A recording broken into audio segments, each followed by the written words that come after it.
Member. Paul. Thank you, Mr. Chair. I'm honored to rise in the House to discuss a very important issue today. Of course, on the recent election, I heard loud and clear from my community, as many MPs did across the country, that interprovincial trade barriers must come down for the sake of our economy and the strength of Canada.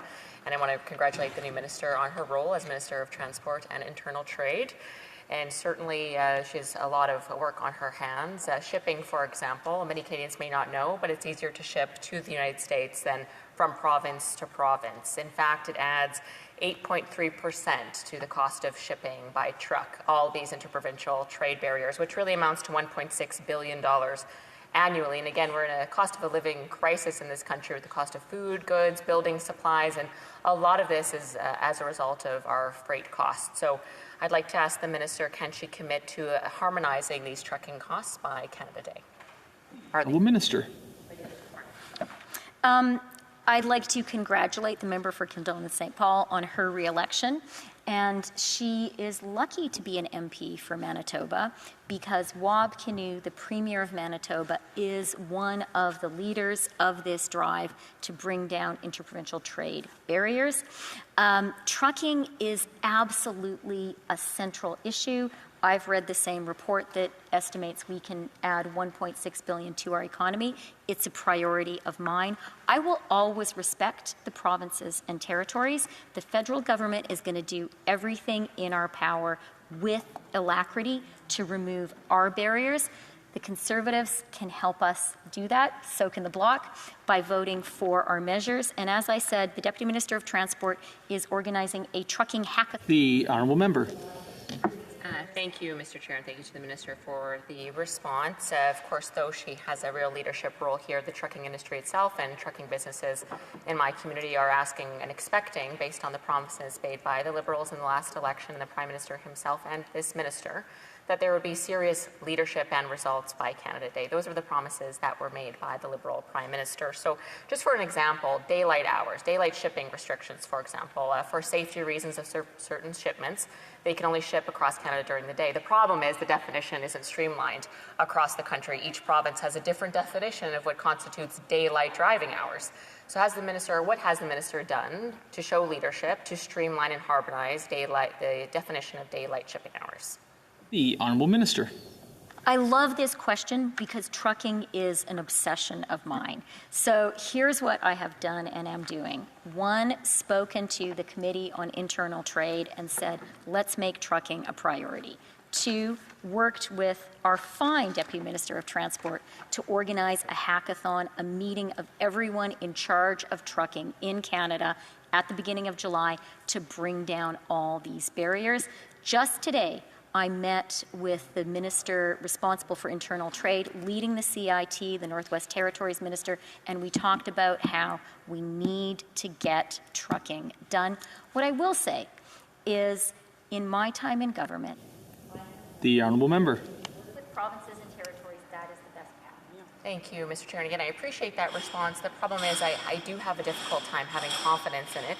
About 10 years ago, in September 2016, the Department of Transport, the department this minister is responsible for, had a partnership with provinces to put together a task force that made quite an extensive report on this very issue, supporting the efficient movement of trucks across Canada, that made recommendations on these very topics that we're discussing today. That was nearly 10 years ago. Of course, the Liberal government has been in power that entire time and has had this report in this department. I'm sure her officials are very familiar with it. So it causes an issue of confidence. It sounds really great what they've said. They've made very strong promises, but they have had all this information and opportunity to show leadership on this for a decade. So I'd like to hear a guarantee that the minister will live up to the Prime Minister's promise that we will have, in essence of trucking, the harmonized trucking regulations by July 1st. The honourable minister in 41 seconds. Of course, it was the great Marc Garneau who was Transport Minister in 2016, and I want to take this opportunity to pay tribute to him again. I am totally committed to getting this job done, and trucking is very high on my priority list. We're working with the provinces and territories, and they are working so quickly. I'm grateful for their partnership. I hope tonight's debate will encourage them to work even faster. Reprise du débat. Resuming debate, the honourable member for Bellechasse, Lévis. Good evening, Mr. Chair. Good evening, Madam Minister. I'm happy to be with you tonight and to have this conversation. So the third connection between Quebec and Lévis, I'll talk about that. Madam Minister, 70% of people from the Greater Region of Quebec and 80% of the people from the South Shore of Montreal are asking for a third connection. The Honourable Minister.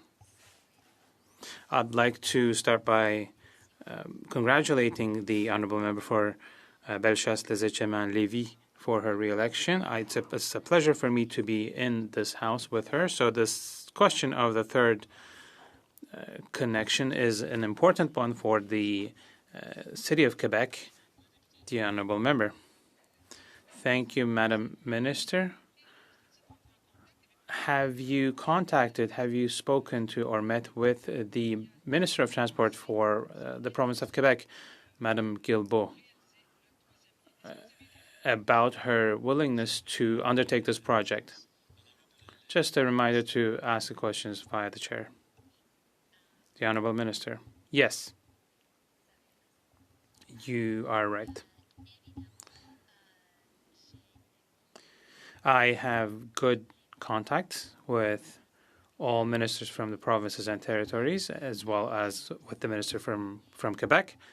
And I'd like to underline the important role that is played by Premier Legault during the Premier's meeting. And the Honourable Member. Mr. Chair, we're talking about the third connection. Is the Minister in favor of this project as is indicated by the Government of Quebec and the population? The Honourable Minister. As the Prime Minister said, we are in the process of building Canada.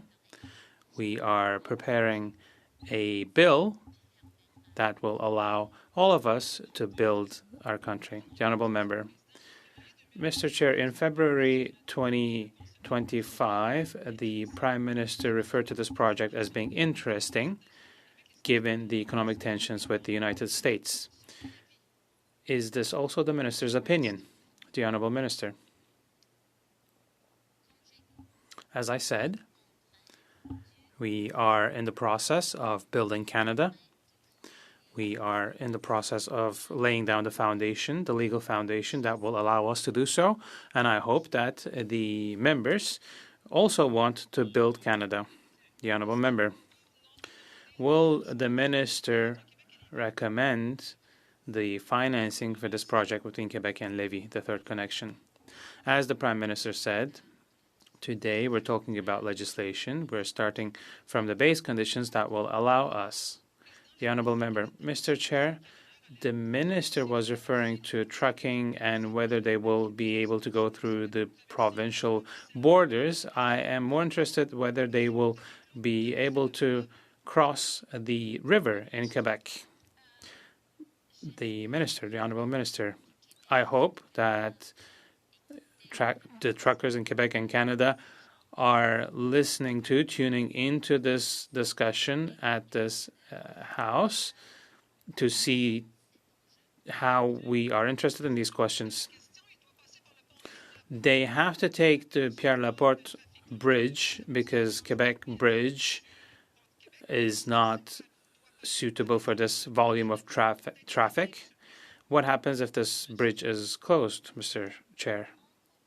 Honourable Minister. Once again, for us, collaboration and respect for the provinces is of utmost importance. We have full respect for the jurisdiction of each province. Does the Minister know how many hours and kilometers in addition does this represent for truckers and the companies that hire them? The Minister. I am very happy that we all agree on one point. That is, truckers are important. The Honourable Member. It's 140 kilometers one way, 140 the other way, so it's an hour and a half, 2 hours every single time.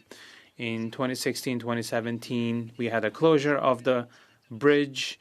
Now, does the Minister know the extent of these disruptions. In 10 seconds, the Honourable Minister. We know that we need to build Canada, we need to build Quebec, and we will do this in close collaboration with the province, and I hope that in collaboration with MPs from Quebec.